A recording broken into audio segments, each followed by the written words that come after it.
Podemos empezar ya, pues, Perfecto, estamos empezando a grabar entonces. ya. Entonces, Alex, bueno, ustedes son los actores. Algo ha pasado con mi celular, he desaparecido, o sea, está asignado mi cámara, pero no importa. Alex, lo que queríamos era un poco conocer la dinámica del trabajo y las percepciones que ustedes tienen. Fundamentalmente, bueno, tenemos el estudio, lo hemos analizado, nos parece un estudio muy interesante, tanto por el enfoque que ustedes le han dado como por los resultados, ¿no? Entonces, quisiéramos más bien conocer un poco cómo están ustedes, cómo han percibido ustedes en la investigación la dinámica de los discursos de odio que especialmente se han puesto en evidencia en las redes sociales. Dale, bueno, vamos a seguramente alternar con Rodrigo, pero poco Rodrigo, coméntanos brevemente quiénes son ustedes para también un poco aportar mejor de acuerdo a lo que están llevando adelante y nosotros podamos fijar un poco los comentarios, los aportes en base a eso.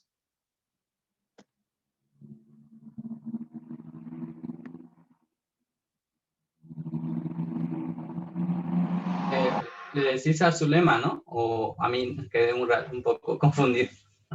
Tu audio está desactivado. A Zulema y al Ya. Compañero Arno. Arnold, ya. Entonces yo empiezo porque el Arnold creo que está pendiente de la grabación. A ver, nosotros estamos haciendo un análisis, es en realidad un reportaje periodístico, no es no es un estudio como el que ustedes han hecho, esto no se va a presentar en un libro, digamos, sino es un análisis periodístico que hemos hecho también en base del análisis de una data muy extensiva. El que tiene más completa el alcance de la data es Arnold, seguramente ahora va a intervenir.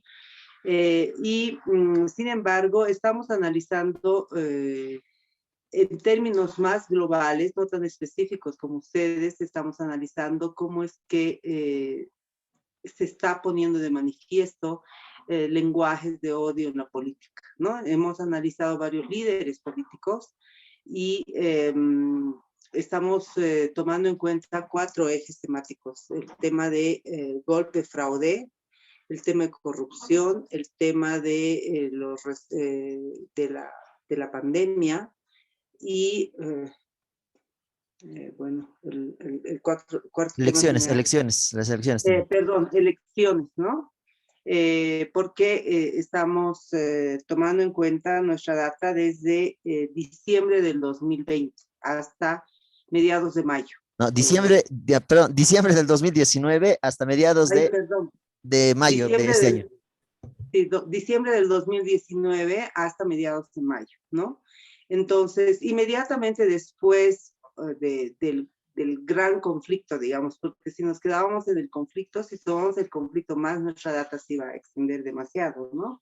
Entonces, además, asumíamos que el conflicto, pues, puso al rojo vivo, digamos, todo tipo de manifestaciones y queríamos tratar de analizar un comportamiento en periodos de, comillas, cierta normalidad, digamos, ¿no?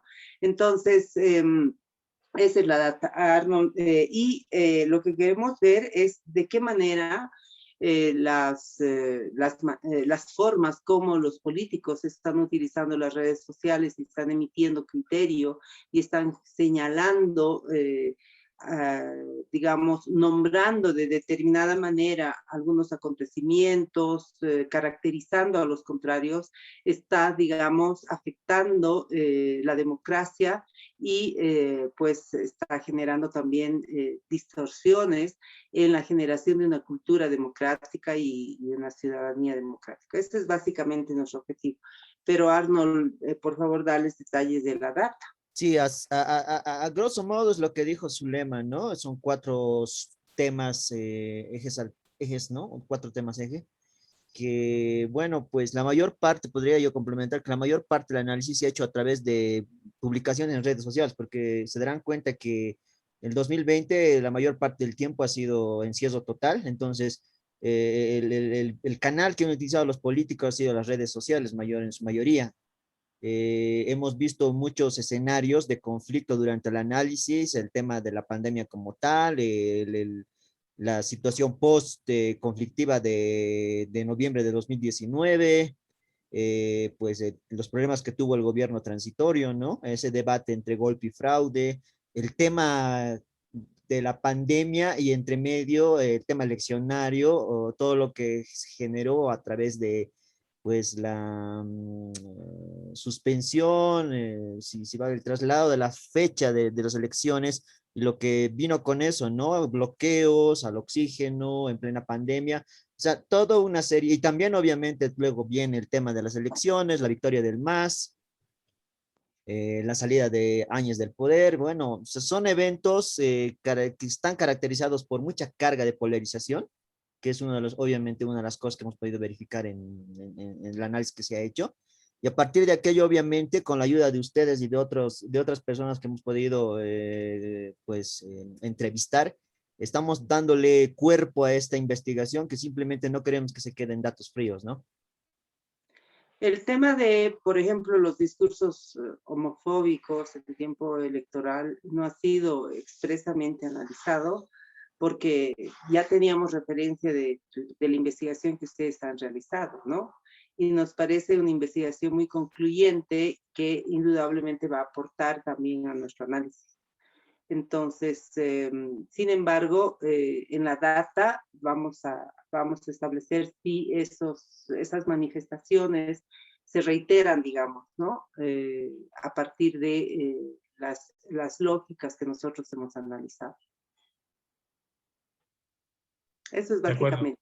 De acuerdo, Entonces, gracias. Lo que nos interesa, Alex, conocer es un poquito que nos cuenten también cómo ustedes han trabajado y luego sus percepciones respecto, me parece que es muy interesante el enfoque teórico que ustedes tienen de su investigación y el tema que ustedes han abordado también me parece clave, digamos, para contribuir al análisis global del ejercicio de ciudadanía democrática y de el posicionamiento discursivo de los líderes políticos en democracia, ¿no?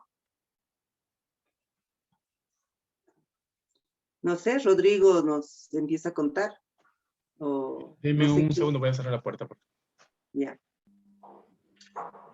Muy bien.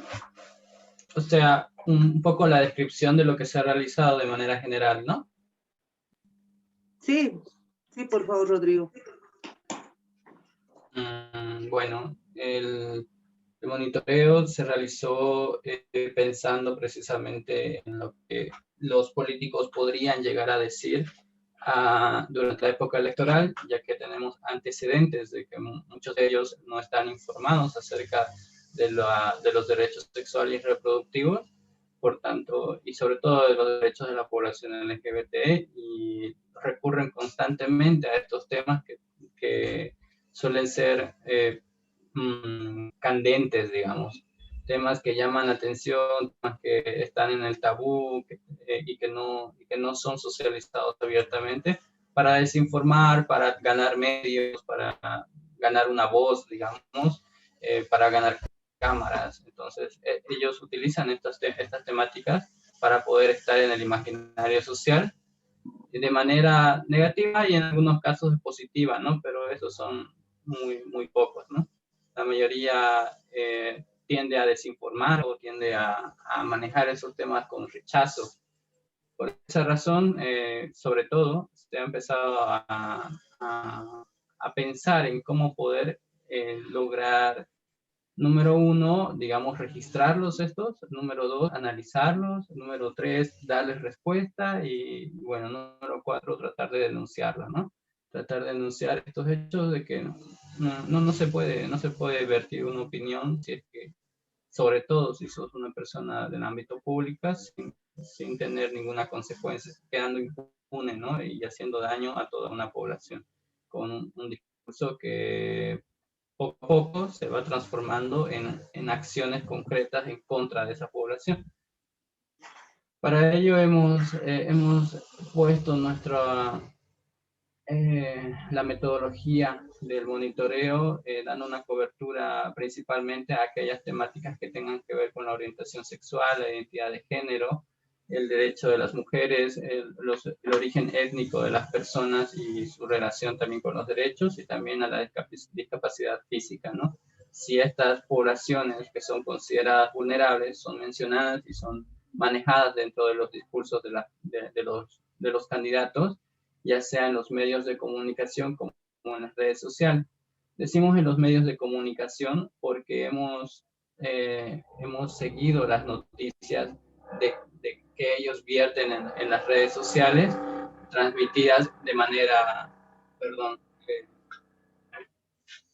creo que sí está mejor, que han sido transmitidas en las redes sociales, pero también han sido transmitidas en sus canales tradicionales, ¿no?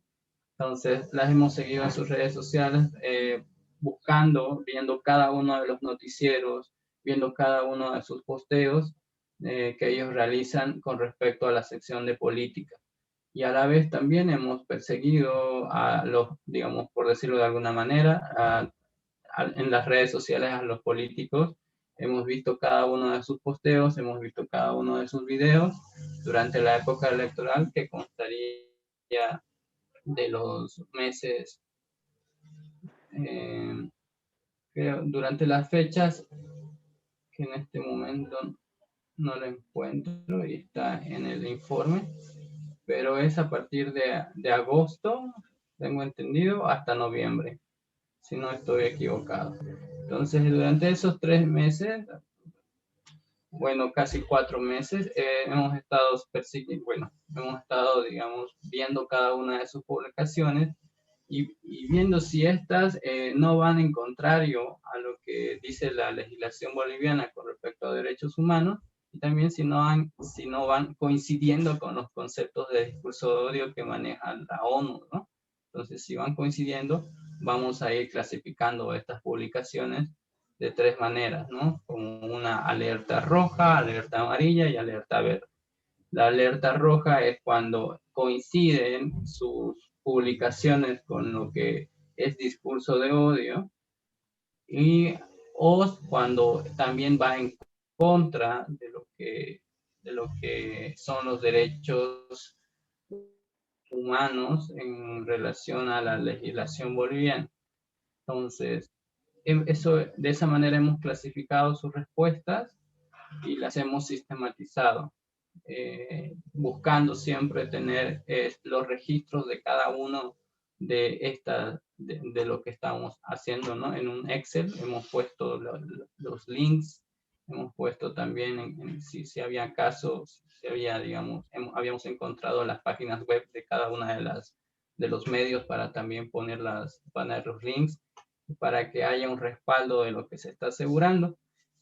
Pero luego lo hemos puesto en tortas, en barras, para que sea más comprensible y sea más visible, ¿no? Entonces, básicamente eso es lo que se ha hecho. Quizás se me están escapando algunos detalles, pero es eso, ¿no? Sí, Bien, bien. gracias. Gracias, Rodrigo. Alex, a ver, Complementar en coméntanos que, cómo han visto ustedes la dinámica. no, sí, aparte del importantísimo trabajo de técnico, metodológico que se ha definido para poder tener datos y para poder esos datos no sean de ninguna manera rebatidos o disminuidos, se ha hecho toda esa metodología. Pero, como bien menciona Rodrigo, anteriormente nosotros ya somos parte de una organización de derechos humanos y LGBTI, que nos interesa, por un lado, constatar, presentar evidencia, pero por otra parte hacer incidencia, ¿no? No somos ingenuos de que los políticos solamente por desinformación van a tomar algún uso de términos, de lenguaje en sus intervenciones o en las campañas políticas, y no lo hacen a propósito. Por un lado, lo hacen a propósito para poder, de alguna manera, de acuerdo a sus cálculos políticos, poder de alguna manera convocar más personas, más adeptos, más electorado, y por otra parte también hacer, ¿no? Poner en evidencia su posición ideológica, política, sobre determinados temas, que en este caso en términos globales sobre los avances de los derechos humanos que se dan con determinadas poblaciones históricamente que han sido vulneradas en sus derechos económicos, sociales, etc. Entonces, por un lado eso, pero por otra parte también como organización nos interesa tener una posición política sobre sobre los discursos y la presentación que están haciendo estos candidatos, la violación que están haciendo a la normativa vigente que tenemos en nuestro país y más allá, ¿no? Que de acuerdo al artículo 410, también podemos acudir a diferentes tratados internacionales en materia de derechos humanos que van a estar dentro del ordenamiento jurídico. Entonces, por un lado, sabemos que los políticos van a usar de forma intencionada, no solamente con desinformación, sino de forma intencionada, los temas de los derechos humanos que pueden causar atención y que pueden ser convocatoria para ser restaurados. Y por otra parte, nosotros queremos evidenciar eso precisamente y poder en cuestionamiento con por un lado, por los aportes de las ciencias sociales, pero por otra parte, más importante y más determinante, por la parte legal, por la parte normativa, ¿no? Entonces, están violando la Constitución, están violando la 045, etcétera, etcétera. Entonces, eso nos parecía importante al momento de construir este estudio, este seguimiento que hicimos, y después no solamente nos hemos quedado ahí, ¿no? En recolectar, no sé si te puedes fijar, no tengo el número, que creo que son más de 4.000 o no sé cuántas noticias que durante este periodo, agosto, septiembre, octubre, principalmente, y parte de noviembre, se han revisado en redes sociales, se han revisado en medios de comunicación tradicionales, como la prensa escrita, en algunas radioemisoras que también hemos determinado, no sé si lo dice en el estudio donde está resumido, pero cuando nosotros construimos la metodología, ubicamos en diferentes categorías. Por un lado, las redes sociales, por otra parte, medios de comunicación televisivos, radiofónicos, prensa escrita, y también algunas periodistas independientes, entonces, que tienen de alguna manera, como, no sé, de Tufiaré, estoy recordando en este momento, de este señor Junior, en La Paz también algunos que hemos identificado, en Cochabamba también, y hay que decir que el estudio principalmente por tema de población se hizo en los 3 departamentos, ¿no? El alcance que tuvo fue en los 3 departamentos, La Paz, Cochabamba y Santa Cruz. Entonces, no hemos quedado solamente en la recopilación, la sistematización y poder ubicar en esas alertas que ha mencionado y que ustedes también lo pueden revisar en el estudio, sino también realizar algunas acciones, aunque nos hubiese gustado realizar más, pero está bien, eso hemos podido hacer. Ha sido cartas abiertas, cartas públicas, cartas abiertas, dirigidas de acuerdo a lo que han ido opinando, de lo que las aberraciones, hay que decirlo, que han ido diciendo algunos partidarios, ¿no? Algunos candidatos. Por otra parte, también algunos análisis o aportes de algunos analistas políticos sobre lo que han mencionado los candidatos. Y también hemos hecho, aparte de las cartas, algunas reflexiones que el equipo ha sido conformado prácticamente por 4 personas, 3 personas que han llevado la parte operativa, uno en cada departamento, uno en La Paz, otra persona en Cochabamba y otro en Santa Cruz, y el que estaba coordinando principalmente era Rodrigo, para poder sistematizar toda la información que iban recopilando. Y eso, y las reflexiones, ¿no? Y un poco hacer un ejercicio también para poder, por un lado, confrontar nuevamente con lo que indica toda la normativa y por otra parte también con algunas declaraciones de organizaciones internacionales que son referentes como las Naciones Unidas o como otras instancias, ¿no? Entonces, en las reflexiones que hicimos, que era una de los resultados, de los productos que posteriormente a la sistematización hicimos, fueron esas reflexiones o esos análisis, posteriormente también unas cartas abiertas y también entrevistas con algunos analistas o personas que nos consideramos importante su opinión al momento de esa posición que han tenido los partidos políticos, los candidatos, ¿no? Alex, sí, hemos checado el informe y me interesa conocer tu percepción sobre los resultados que ustedes han obtenido.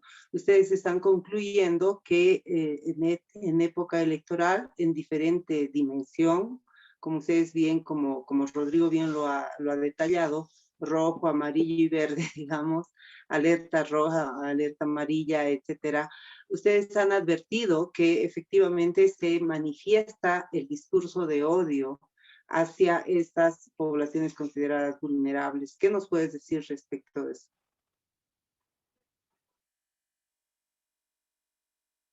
Te hago esta pregunta porque estás sin micrófono.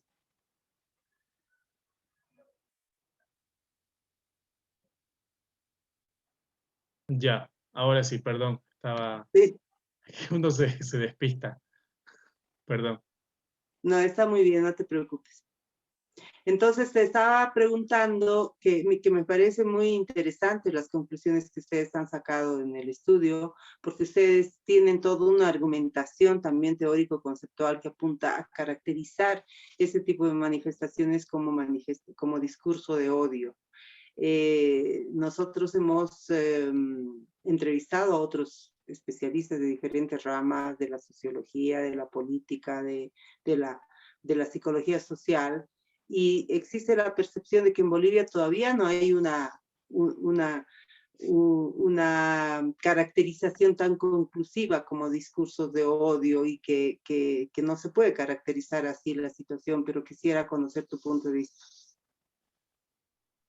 Bien, a ver, principalmente las conclusiones en nuestro país, bueno, en el caso del estudio en relación a los candidatos, tienen que ver con el escaso avance que hay en materia de respeto hacia los derechos de las mujeres, principalmente, y como paraguas general, ¿no? Con el tema del género de forma integral, pensándole en la palabra, no solamente mujer, no solamente en términos biológicos, sino a partir del género, lo que deriva de ello la serie de construcciones de la diversa identidad de género, la diversa orientación sexual, etcétera.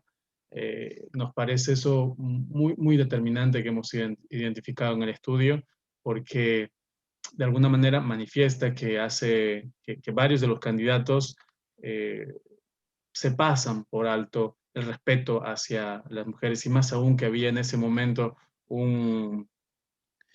había toda la discusión sobre la pedofilia o no, del estupro que hizo Evo Morales. Entonces, los candidatos han agarrado eso y han empezado a ventilarlo de forma completamente irresponsable, pasándose por altos completamente los derechos de las mujeres o basados en el género.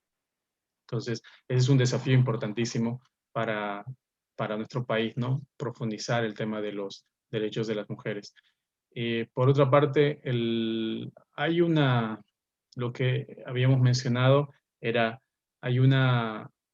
nuestro sistema de partidos políticos aún está desgastado, ¿no? O sea, no cualquier ciudadano puede, por más que tenga una vocación de servicio, puede seguir en la política, puede incursionar en la política. Necesariamente tiene que casarse, meterse a un partido político. Las participaciones de la ciudadanía en el ámbito político se encuentran completamente limitadas. Entonces, de alguna manera siguen siendo hegemonías, por decirlo así, la clase política a partir de la ley de partidos políticos. Los discursos de odio, nosotros principalmente coincidimos con la definición de Naciones Unidas, que tienen que ver con y ya también lo reconoce, ¿no? La ley 045, que tiene que ver con la incitación al odio, a la vulneración, a la violencia hacia determinadas poblaciones por una determinada diferencia. Y esto se acentúa más en algunas poblaciones que aún se encuentran estigmatizadas. El estigma es un rol muy importante en algunos aspectos. Por ejemplo, en nuestro país aún hay ciertos estigmas, ciertos miedos, ciertos tabús con el tema de la sexualidad. Aún hay ciertos estigmas, miedos con el tema de la identidad cultural, con la diferencia cultural, con las diferencias físicas, ¿no? Entonces, cambas, collas, gente de los pueblos indígenas, etcétera. Aún hay eso se acentúa, por tanto, seguramente en otros países, en Estados Unidos, por decir, la diferencia racial del pueblo afroamericano, seguramente eso es más marcado, pero en nuestro país consideramos que la diferencia de identidad cultural es más marcada y hay que trabajarlo. Y de igual manera en el tema de la sexualidad, el trabajo sexual, la identidad de género trans, aún es bastante estigmatizada. Y por tanto los discursos de odio se van a concentrar en esas poblaciones que aún tienen estigma, ¿no? Según la data, ¿qué es lo que más les ha impactado a ustedes como manifestación de odio contra estas poblaciones? El hecho de que hayan mencionado, no sé si después Rodrigo también puede aportar, el hecho, a ver, por un lado hay una irresponsabilidad también de algunos medios de comunicación, porque significa aparentemente vender, y le daban una serie de palestra a Chi para poder decir que los homosexuales son enfermos, para decir que se asocia con la pedofilia o con la prostitución. Entonces, todo eso ha sido, a ver, nos están asociando directamente con una serie de delitos, ¿no? A la población LGBT, y esos delitos, por tanto, acentúa el miedo, la distancia, el sentimiento de amenaza que pueden sentir algunos sectores de la población para poder responder o defenderse ante ese sector de la población. Y un poco así funciona la estrategia del odio, ¿no? La generalización, el sentimiento de amenaza que nos están construyendo a determinadas personas con esa identidad u orientación sexual, y ese sector va a ser, de alguna manera, un sector que va a agredir, va a violentar, va a amenazar la estabilidad de las familias, la estabilidad de los niños, que son de alguna manera un bien bastante jurídico, bastante protegido en términos legales, ¿no? Entonces las personas van a justificar completamente esos sentimientos con la violencia, van a hacer agresiones o se van a movilizar. Entonces, eso es lo trágico, ¿no? Están justificando, de alguna manera, su odio, están justificando su violencia, y eso arengan algunos partidos. Y lo que más nos ha llamado la atención es que algunos medios hayan permitido y no le han cuestionado en ese momento, no le han puesto una barrera de decir, usted lo que está diciendo es una apología al odio, al delito, porque está ubicando a las poblaciones, a determinadas personas, como que todas son así y de alguna manera cometen ese delito, y hay que detenerlas y hay que violentarlas, ¿no? Entonces, eso nos parecía terrible, que lo permitan los medios y que lo diga, obviamente, también este candidato que era Chi. Ajá. Cuando hablamos de este tipo de discursos, el otro tema que se nos plantea también, Alex, es el tema de la libertad de expresión. Entonces, me imagino, no quiero sacar conclusiones, que ustedes también han considerado esta situación, ¿no? Es decir, también los medios de comunicación, me imagino que cuando reproducen este tipo de discursos es que los quieren poner en evidencia, porque si no estuvieran en evidencia sería muy difícil tomar acción con quienes los están produciendo. ¿Qué perciben ustedes? Los medios de comunicación, ¿qué tarea deberían cumplir? En el momento de denunciar, ¿no? Por un lado, efectivamente está bien de evidenciar todo ese sistema de valores que se traducen a través de sus palabras que tienen estos candidatos. Y es evidenciarlo. Hay una clásica entrevista que le hace a el ex candidato, actualmente un alcalde, ¿no? de Cochabamba, Manfred Reyes Villa, y la periodista le pregunta, es que son enfermos, que no va a permitir homosexuales en el ejército. ¿Y por qué? Le dice, porque tienen SIDA. ¿Y dónde aprendió eso? ¿Quién le enseñó eso? Entonces, en ese momento, de forma rápida, inteligente, responderle, decir, ¿de dónde saca eso? Usted sabe que la ley 045, conoce el artículo 14, conoce todo este bagaje de normativo.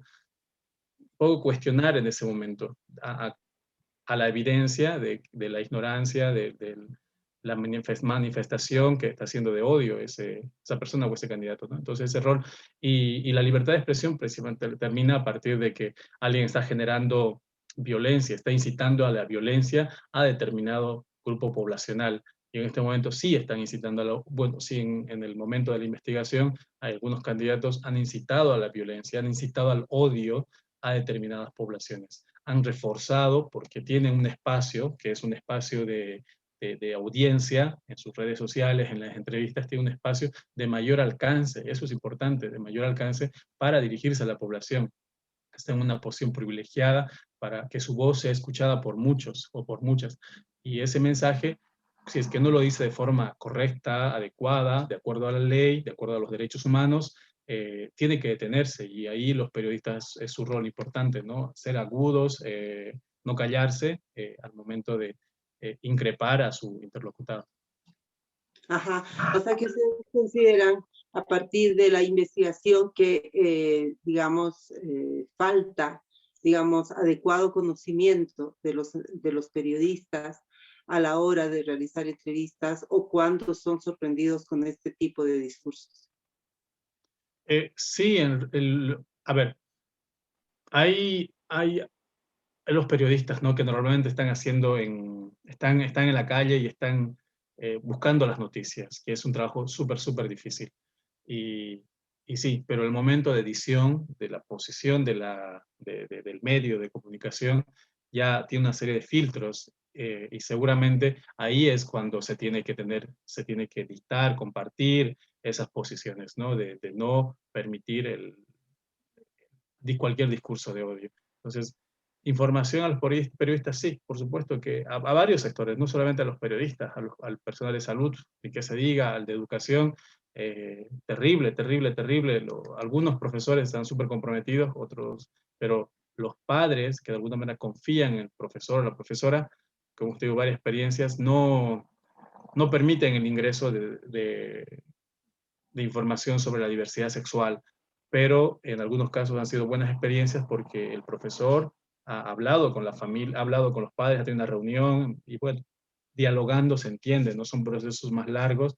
Y en el caso de los periodistas igual, es un trabajo que ya hemos empezado nosotros el año 2008 sí, con un primer manual de comunicación de uso del lenguaje sobre la diversidad sexual dirigido a medios de comunicación que compartimos con algunos periodistas y a partir de eso tuvimos cuatro versiones porque nos interesa, porque están continuamente compartiendo, dialogando con la población en general, los periodistas sobre determinados temas. Y en el caso de la diversidad sexual es nuevo, ¿no? Posiblemente es nuevo. Uno a veces se equivoca, no a propósito, sino se equivoca cuando utiliza el tema de opción sexual en vez de orientación sexual, cuando utiliza otros términos. Nosotros de forma precisa y concreta decimos, mejor decir esto, mejor decir en un medio, cuando ponen la imagen de marchan por sus derechos, gays marchan por sus derechos, y en la imagen ponen una persona, una cholita transformada. No, ella es trans, no es gay. Ella es una persona transexual, transgénero, muestran así, son personas trans principalmente, pero en el titular dice gays o homosexuales marchan. Y no tiene relación la imagen con el titular. Entonces, es un montón, ¿no? Es un montón de cosas que nosotros también durante estos años hemos ido identificando y en lo posible, cuando podemos, compartimos esa información con algunos periodistas o algunos medios de comunicación. Ahora, y en relación, Zulema, perdón, y en relación a lo que mencionas con respecto a los medios de comunicación durante esta época electoral, es eso, lo que el lenguaje, lo que menciona Alex, no es tanto de que tienen o no tienen que informar sobre lo que, sobre las poblaciones, es decir, si hablan mal o se expresan de manera negativa, que mejor no los reproduzcan. Es más, a nosotros como, digamos, como población, apoyan mucho que cubran este tipo de discursos, pero que lo cubran de manera crítica. Creo que la criticidad en los periodistas, no digo en todos, pero en la gran mayoría, es mínima, porque lo único que hacen es difundir sin darle un enfoque crítico a lo que los políticos dicen. Solamente repiten, si Chi o Camacho o quien sea dice los homosexuales son enfermos, el titular del periódico va a decir, Chi dijo los homosexuales son enfermos. Entonces, ¿qué está haciendo los medios? Solamente están difundiendo el mismo odio. Los primeros elite de la noticia va a decir lo mismo que dijo Chi, y al final capaz le pongan una aclaración de que no es verdad, pero muchas veces no lo hacen. Entonces, lo que los medios hacen, su forma de informar y de redactar, es completamente funcional a lo que los políticos quieren. No es para nada una mirada crítica. Hay muy pocos medios, como La Pública u otros, que empiezan con titulares que dan un enfoque de derechos humanos. Es decir, Xi atenta contra los derechos humanos. Eso es un titular crítico. ¿Por qué? Porque está haciendo referencia a lo que ha hablado, pero también, pero sobre todo,